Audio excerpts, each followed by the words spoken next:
Mungkin ada yang bertanya, emang sampai sedahsyat itukah sampai seseorang itu melupakan ibunya? Sedahsyat itukah sampai seseorang itu melupakan anaknya sendiri? Iya. Bukankah bapak-bapak dan ibu ketika melewati hal-hal yang sangat genting, ketika kita dalam kondisi-kondisi yang sangat berbahaya, yang kita selamatkan kan diri kita. Kita kadang-kadang gak memikirkan tentang istri kita, ibu kita, bapak kita ketika sedang menghadapi hal-hal yang berbahaya. Contohnya ketika kita akan mengendari mobil, ketika akan kecelakaan, waliyadzubillah, contoh, nasallallahu alaihi wasallam. Ketika kontrol gas sudah tidak mampu dikendalikan, rem sudah tidak mampu dikendalikan, kita sudah ngerti nih, sepersekian detik kita akan bertabrakan dan berbenturan dengan mobil yang ada di depan. Setiap orang saat itu, dalam detik-detik itu, tidak ada yang dia pikirkan kecuali pasti keselamatan dirinya. Dia akan lindungi kepalanya, dia tidak perhatikan itu anaknya ada di sampingnya.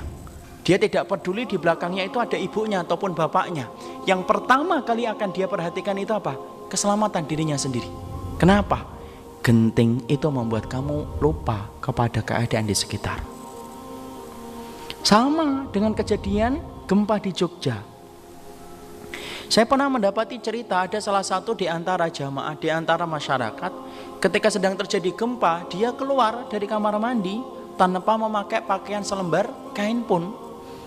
Telanjang. Bukan telanjang bulat itu, telanjang kotak-kotak itu malah. Jadi betul-betul tidak memakai lembaran pakaian apapun dia. Keluar dari kemudian rumahnya, kamar mandinya, ketika sudah dia melihat bagaimana gempa itu mereda, barulah kemudian dia sadar ketika dia melihat dirinya itu tidak memakai pakaian.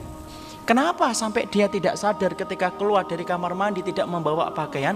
Karena kejadian genting menjadikan dia lupa kalau saat itu dia belum berpakaian ketika keluar dari kamar mandi. Kalau kejadian genting, kejadian gempa, ataupun kejadian kecelakaan menjadikan orang saat itu amnesia terhadap keadaan di sekitarnya, bahkan keadaan dirinya pun kita menjadi lupa, maka wallahi kejadian hari kiamat ketika telah ditampakkan yaitu adalah api neraka nyata di pelupuk mata, maka orang kafir tidak ada yang ingin ketemu dengan siapapun kecuali mereka ingin satu, bagaimana mereka selamat dari azab Allah yang pedih. Makanya kemudian orang-orang kafir itu sampai menggadaikan anaknya.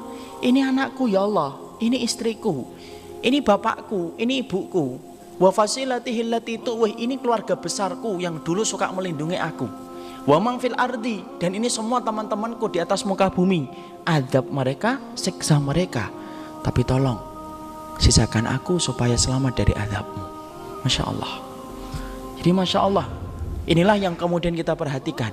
Jadi kalau ada keluarga kafir sampai kemudian diberikan oleh Allah anak, lalu kemudian anak mereka meninggal pada umur 15-16 tahun, ya segitulah waktu dia bertemu dengan anaknya.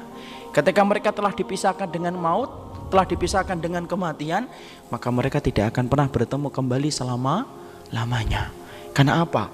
Hakikat pertemuan bagi orang kafir, bagi orang musyrik adalah hakikat pertemuan mereka di dunia, tetapi tidak ada lagi pertemuan bagi mereka di akhirat. Singkat, pendek, terbatas, yaitu hanya di dunia saja. Jadi walaupun ada Romeo Juliet yang meninggalnya sampai berpegangan tangan, walaupun berpegangan tangan sekalipun, walaupun sampai berpelukan ketika meninggal dunia, hakikatnya mereka tidak akan pernah ketemu lagi di akhirat. Makanya orang kafir ketika meninggal dunia, mereka tidak berkata, Akimisa, tolong tegakkan hari kiamat supaya aku bertemu kembali dengan keluargaku. Tidak, orang kafir tidak mengatakan ini. Yang mengatakan ini hanya orang-orang yang beriman. Karena sesungguhnya hakikat yang pertama, ada orang yang bertemu di dunia, tetapi kemudian mereka berpisah di akhirat selama-lamanya. Jadi kalau kita perhatikan, ada orang kafir dikebiri, ada orang kafir dikremasi, dibakar, dengan harapan supaya abunya itu tetap mereka mampu lihat setiap waktunya. Masya Allah, sesungguhnya pertemuan bagi kamu hanya terbatas di dunia, tapi tidak ada lagi pertemuan untukmu di akhirat.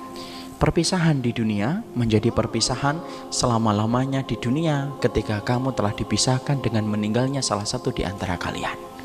Walaupun mereka berkata, nanti kita ketemu kembali. Oh, Bapak sedang melihat kita. Oh, orang tua kita sedang tersenyum melihat kita. Tidak ada itu. Bagi mereka orang kafir, siksa yang pedih atas segala pengingkaran-pengingkaran mereka.